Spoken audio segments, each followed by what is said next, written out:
Rece, you've been here for basketball game day a few years ago with Kentucky. What have you thought so far of this atmosphere, and what are you expecting? I mean, this is one of the more electric, with anticipation, places we've been all year. I think because the magnitude of the game, the fact that GameDay hasn't been here in a number of years. First top 10 game in the Big 12 in the regular season in 4 years. First time BYU's ever played in one. And then with Texas Tech, I mean, I keep hearing people throw around the comparison to the Crabtree game in 08, and that's pretty lofty praise. And whether you might say there are some differences because of the rivalry with Texas or whatever, that's probably true.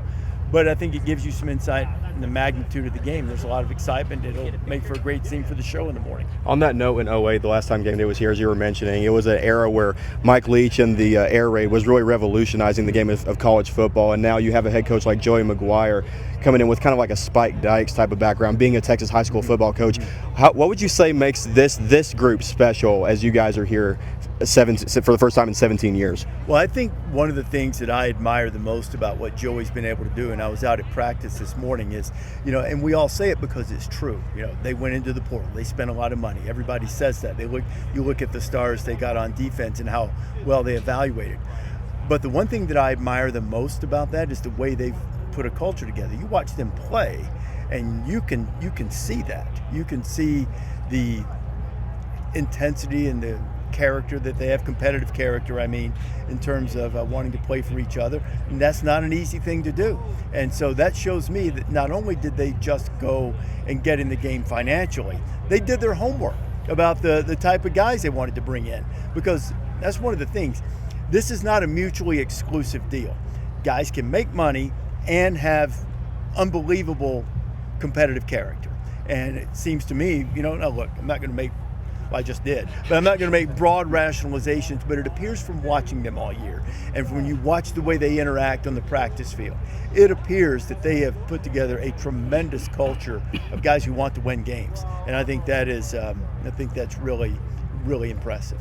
Rece, to that point, a lot of this, 08 was focused on the offense. Right now, it seems like the defense has kind of stepped up in a big way for Tech. Yeah. Talk about just that change in philosophy and how it's made Tech a contender. I think it's the old thing, defense travels, right? And these guys, with Rodriguez tackling everybody, and if you don't have the football riveted to your rib cage, he's likely to take it away. The two pass rushers are great. Bailey and Height are just tremendous. Their secondaries played very well. So I think that keeps you in every game. And I think it's because of that overwhelming nature of the defensive front. And I left out Lee Hunter, who's been great in the middle too. You can play against anybody. This is an elite level defensive front. It's going to keep you in games, no matter who you play with. Big 10, SEC, other Big 12 teams, you're going to have a shot because that typically doesn't slump. Sometimes you're going to have weather or just an off day, or receivers are going to have trouble getting their footing, quarterback's going to be a little off. That happens from time to time. But the guys who can line up and get after you, that tends to be pretty consistent. So I think it's a really, really big thing and a big factor of why they can not only make the playoff, but can have an impact in the playoff once they get there. Same with that defensive part. We were asking Desmond about it. With there not being a real front runner for the Heisman, what is the realistic possibility with a guy like Jacob Rodriguez getting maybe at least to go to New York? I'd love to sit here and pander to the fans and say it's realistic. I'd be very surprised. What you need in that position, you need wow plays. You can't be, sometimes at quarterback or even at running back, you can accumulate big numbers. I don't think accumulating tackles will do it. Now, you let him rip the ball out of Bachmeier's hands and score, intercept a pass and score, and tackle everybody. Then maybe something like that. So you need, I think at that position particularly, you'd need wow moments. Butkus, that's a different deal. The other defensive awards, those are different deals. But if you're talking Heisman, you probably need something like that. And I don't think it's very likely, but it's fun. Yeah. It's fun to talk about. Fun for Mrs. Rodriguez to push on social media too, right? So that's good. That's a good thing. You've seen a lot of different versions of BYU football in your broadcasting career. What do you think the Big 12 has done for this program and what they can become going forward? They're very physical. When you go and play BYU, you're going to get hit. And, that's kind of always been the case. But I think the necessity of knowing you have to do it week in and week out is a little bit different. I think the Big 12 as a whole has changed a lot from the era we were talking about earlier, where everybody was, 66-59, Baker against Patrick. That's kind of fun.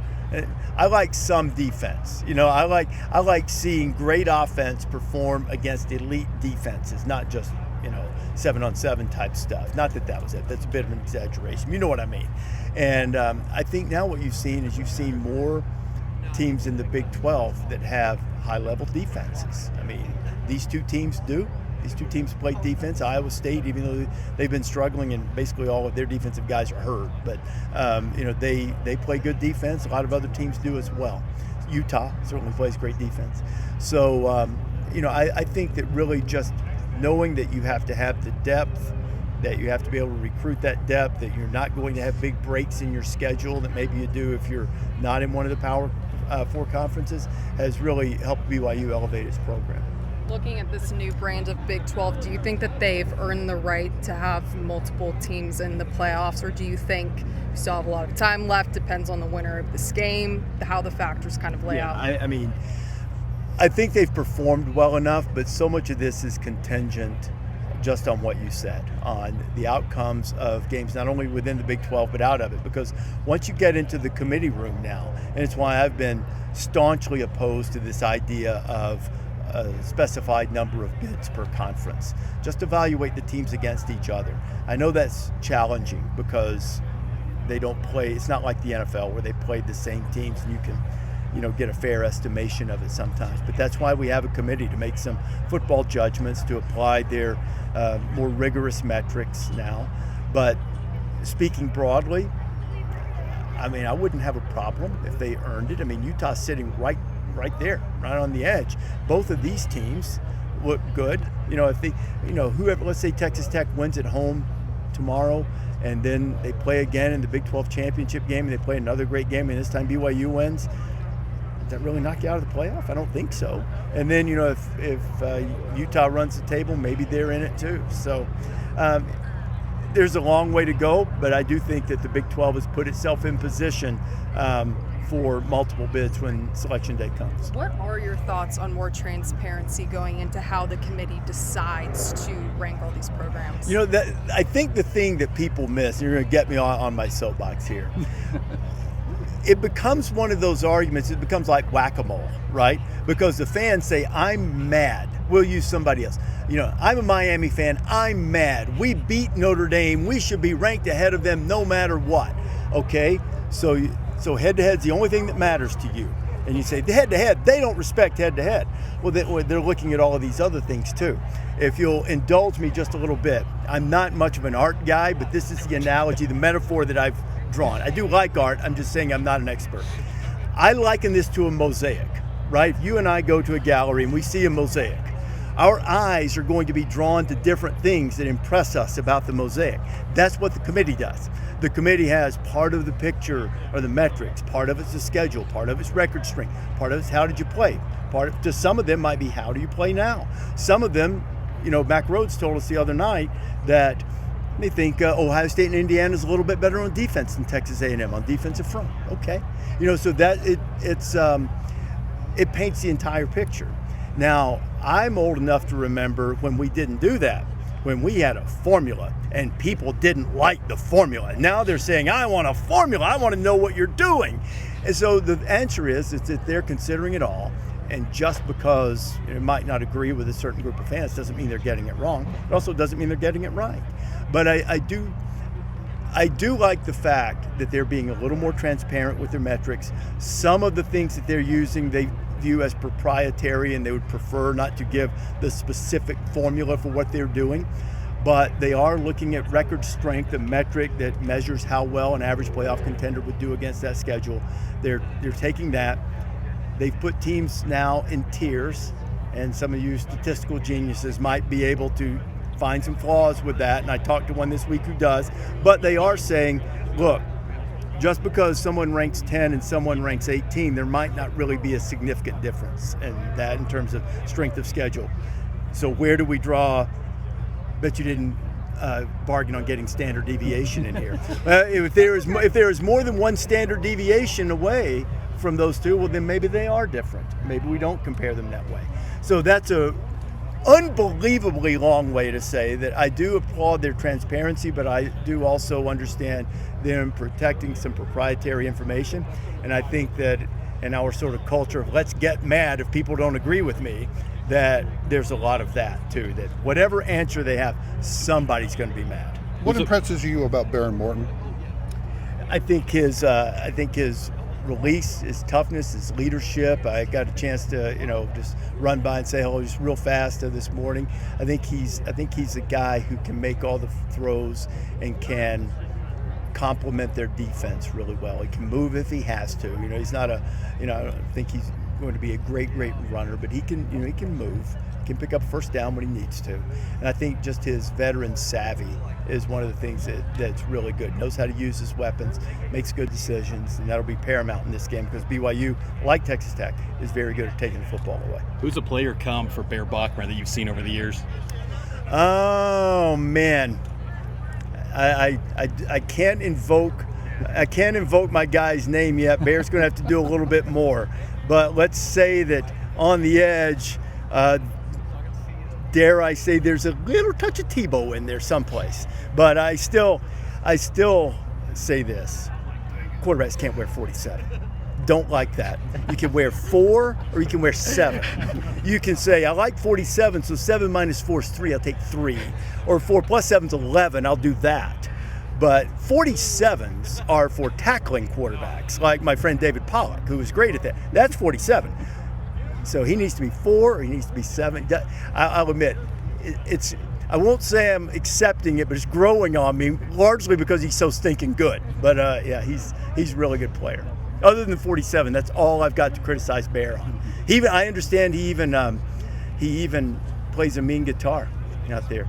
And Texas Tech receiver was Hayden Wigginton, is that right? He performed for the students out there, so maybe at some point, if these two meet in the Big 12 championship game, Bear Bachmeyer and Hayden Wigginton can go and square off and have a contest or something. That'd be great. What are your thoughts on that student show out, the camping and all that? It's awesome. I mean, that's what makes this sport great. You don't get this anywhere except college sports. And I know they have K-Ville at Duke for basketball, but I even think football's a little bit different, man. I mean, to get jacked up for a game like this and show up Sunday to get in, Tuesday to start lining up for game day, applaud the university for making it so that the students didn't have to choose. I guess some of the ones in line for game day will have access to get good seats for the game. I mean, it's really special. You just don't get that in a lot of sports, and we're really pleased to be part of it. And it's great that they come out and want to showcase that on our show, because I never lose sight of the fact. I hope they enjoy our show. We really want to entertain them and have a great time with them.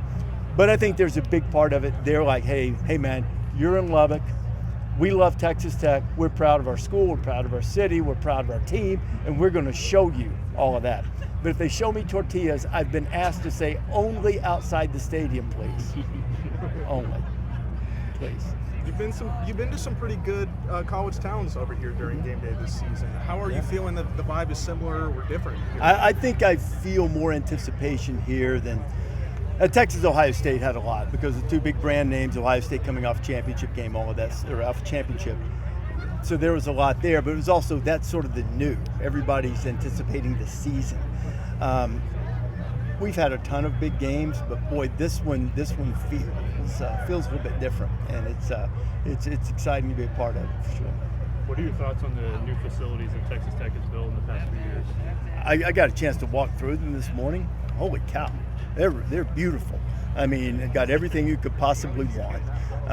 It was showing me there's a big video board in a walk-through area where, so when you're going over schemes and you're saying, okay, this is single high safety look, this is what they're going to do, you can walk out and see it visually and stand in front of it. And I said to the guy, and I don't want to cast aspersions at any other school, there's another school that I've been to, they've got something similar. It is so much smaller than the one that you guys have here. It's really a great recruiting tool. It's a great reflection of the commitment that everyone involved with Texas Tech has made to the athletic department generally and to the football program specifically. With the matchup between, everybody talks about Bear versus Barron, is there another matchup that sticks out to you on paper?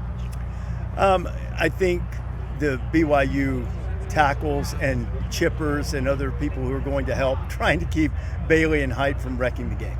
I mean, you see what I did there was accident wreck. See if they can wreck them and wreck the game, because that's what they do. So I think that's the biggest thing. Can they run the ball effectively enough to keep those two from jacking up the game for them? That's the biggest. To me, that will be the one thing other than turnovers that decide the game. And everybody says turnovers every week, but these two teams have combined to force 36 turnovers. That's a lot. And so it's, you got to take care of the football too. Do you think you'll be throwing any tortillas tomorrow? My plan was to do so. Yes, I throw T-shirts out usually to start. My plan was to throw tortillas. I don't want to do anything that people might not use the intended consequence with them. Like if I throw tortillas, I hope you have something to put inside them and you can enjoy a nice breakfast sandwich. That's what I'm hoping for. Other than they may be getting a little wound up because I don't know, rumor has it that there might be people around who've been indulged in alcohol consumption. Really? And if they do, sometimes that might cloud judgment. So, we'll try to do the right thing there if we can. With the investment that you're seeing in these two programs, could you see these long-term programs emerging as the bell cows in the Big 12, you think, going forward? I think there's so much balance in the Big 12. I think they will stay in the mix for sure, but I'm not sure that this is going to be much different from the other conferences where you're going to see some ebbs and flows. Now, maybe Ohio State, Alabama, Georgia are to some degree. I'm not sure anybody's completely immune from it, but at least to some degree immune. I think everything else. I mean, you hear coaches all the time saying you have to have the thread of a culture that pulls from season to season, but basically you're building a new team every year. And so I think it's going to make it a lot more difficult to sustain and become the two programs to beat consistently in any league. But I do think that the commitment that they've shown and the excellent coaching that they have, talent evaluation that they have, I think there's a really good chance that they will consistently be at the top more often than not. Time for one or two more. I've heard enough of that guy. He never shuts up. Tell me about something that may be under the radar in this game, something that you're looking forward to. Punt returns. BYU's good at it. Hidden yardage, flipped them, special teams like that. I think that's can be a really big deal. We've got dangerous guys back there for both teams, and I think especially for BYU. So I think that's an area where I'd keep an eye on. Do you feel that with the strength of Texas Tech, this won't be the last time and it won't be 17 years till your next visit? Let's hope not. I mean, with such a reception here, I just want you guys to continue to have this energy when we come out. Sometimes we are treated wonderfully when we go to Columbus or Tuscaloosa or Athens, but it's almost like, hey, you guys here, have you paid the homeowners association dues? Great, okay, we'll see you. Great, good to see you guys. Because they're used to it. There's something cool about the energy of being here for the first time ever, or first time in a long time, that if we come back, which I would rather imagine wouldn't be 17 years, I hope we get this same energy, because this has been terrific.